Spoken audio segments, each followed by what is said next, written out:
جس طرح میرے بزرگ نے مولانا صفدر عثمانی صاحب نعمانی صاحب میرے بزرگ نے صرف گفتگو اس وقت غلط ہوئی ہے جس ٹائم انہوں نے کہا کہ میں کیا اصول مناظرہ دا اگر نہیں علم تو نعمانی صاحب تشریف فرما نے پوچھ لو انہوں نے ایک منٹ پوری لوڑ میں ایک منٹ تمہیں لکمیاں دی لوڑ نہیں میری گل فرق ہوئے گا تو پھر کر لیا تھلی کر لیا جی جدو میں کھلوتا میرے بزرگوں نے کہا نا معذرت تو اللہ دے فضل نہ میں کوئی آر نہیں ہے اچھا ہوں تھی اپنی گل چ خاموش نہیں ہو سکتے خاموش نہیں ہو سکتے گل ہوں تو کرن دیو نا میں اگر غلط گل کرا میں مدد کرنا ہوں ایک منٹ ہے دیکھو میں کیا میرے عثمانی صاحب بھی بزرگ نے نعمانی صاحب بھی بزرگ نے انہوں نے کہا ہے کہ تسی چٹی داڑھی والے کو پوچھ لو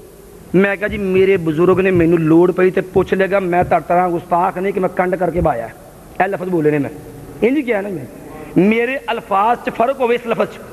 میں کہا میرے بزرگ نے مینوں لوڑ پئی میں پوچھ لینا ہے میں اللہ کے بزرگوں کا احترام کرنے والا ہے میں طرح بزرگوں کا گستاخ نہیں کہ کنڈ کر کے باہ چھڈا اے لفظ بولے نے میں اور میری گل سنو ایک یہ ریکارڈ موجود نے میں اس واسطے کہ مدد کرنے واسطے ٹھیک ہے نہیں دراؤں نہیں دراؤں نہیں دراؤں نہیں دراؤں جناب نہیں درا دینا اچھا جی سنو دیکھو جی میرے ایک منٹ جی یہ مینو مولانا داؤد صاحب نے حکم کیا ایک منٹ ٹھہرو جی گل سنو نا غلط نہیں ہوئی سنو خیال ایک سیکنڈ ہوں کرن دیو گے تو کراں گا دیکھو جی نعمانی صاحب تسی میرے بزرگ ہو اگر میرے زبان تو گل سن لو سن تو لو نا ہوں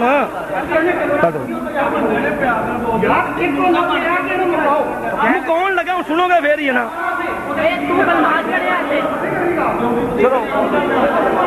دیکھو جی چپ کر جاؤ سن لو محترم نعمانی صاحب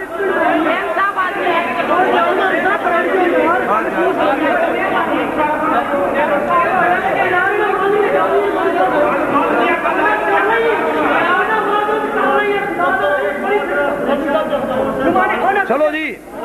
چلو سن لو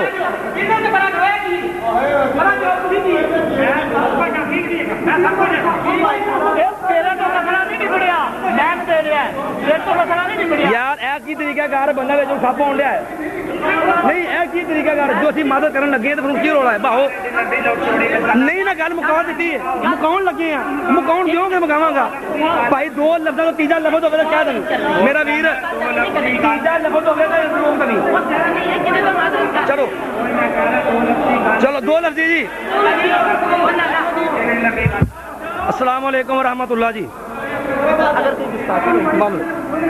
عرض ہے جی میرے استادہ نے محترم مولانا داؤد ارشد صاحب نے محترم نعمانی صاحب نے گفتگو کی تھی تاکہ گفتگو باضابطہ انداز اچھے چلے میری زبان تو اگر کوئی ایسا جملہ چلو جی جیڑا جملہ میری زبان تو نکلے اگر انہوں دے اندر محترم نعمانی صاحب دی کو تنقید ہوئی ہے تو میں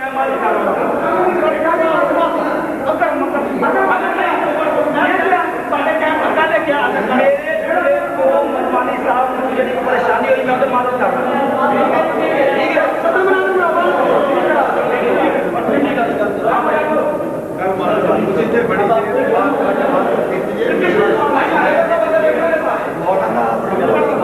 میرے بھائی نے بڑا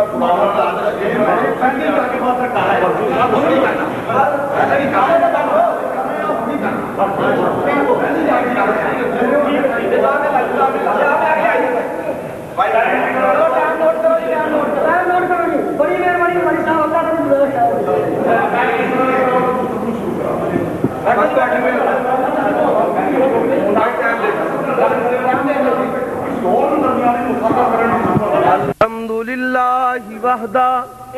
محترم میری گل سنو تمہیں اصا ایک بزرگ سمجھ کے میں تھوڑے کول گیا ہاں تسی بزرگاں کا کردار ادا کرنا ہے ساڈے والوں کوئی دوران گفتگو نہیں بولے گا واہ واہ واہ ہو قوالی ساڈے والوں نہیں ہوئے گی اسی طرح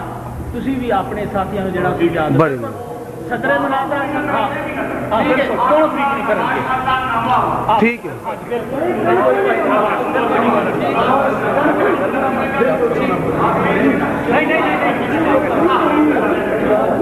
یار خدا نہ کرے کوئی بندہ جڑا کوئی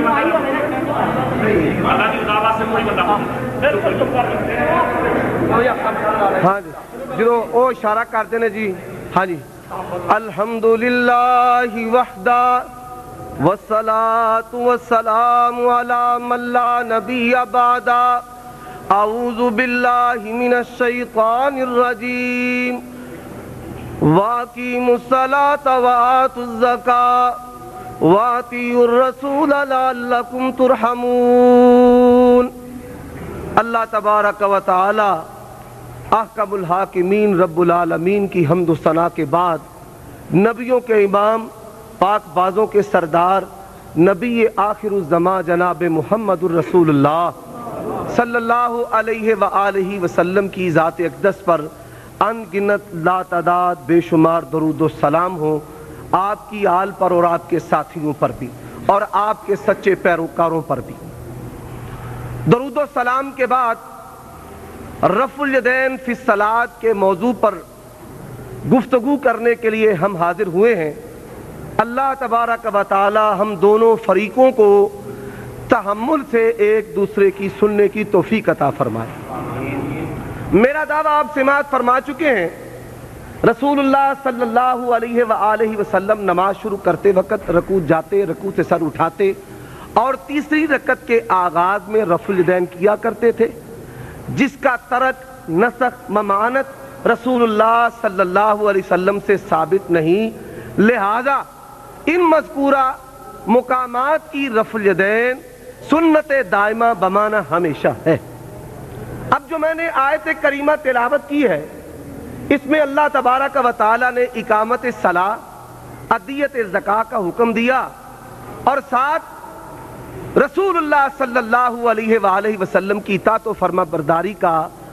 سبق اور درس دیا ہے۔ اس سے بات عیاں ہوتی ہے کہ اگر نماز رسول اللہ صلی اللہ علیہ وآلہ وسلم کی سنت اور طریقے کے مطابق ہوگی تو اللہ کی رحمت ہے۔ رسول اللہ صلی اللہ علیہ وآلہ وسلم نے سیدنا مالک بن حویرث رضی اللہ تعالی عنہ سے یہ کہا، صلو کما رأیتمونی اصلی، نماز اس طرح پڑھنا جس طرح تم نے مجھے پڑھتے ہوئے دیکھا ہے۔ اب رسول اللہ صلی اللہ علیہ وسلم کا حکم من جانب اللہ، ہم نے یہ دیکھنا ہے کہ اللہ کے پیغمبر صلی اللہ علیہ وآلہ وسلم نے شروع میں رفع الیدین کیا، رکوع جاتے ہوئے کیا، رکوع سے سر اٹھاتے ہوئے کیا، تیسری رکعت کے شروع میں کیا۔ کیا یہ رفع الیدین آپ صلی اللہ علیہ وآلہ وسلم کی سنت دائمہ ہے، آپ نے ہمیشہ کیا ہے یا ہمیشہ نہیں کیا؟ اہل الحدیث کا عمل نماز ایک رکعت ہے، نماز دو رکعت ہے، نماز تین رکعت ہے، نماز چار رکعت ہے۔ اب دو رکعت میں چار مقام نہیں ہوتے، ایک رکعت میں چار مقام نہیں ہوتے،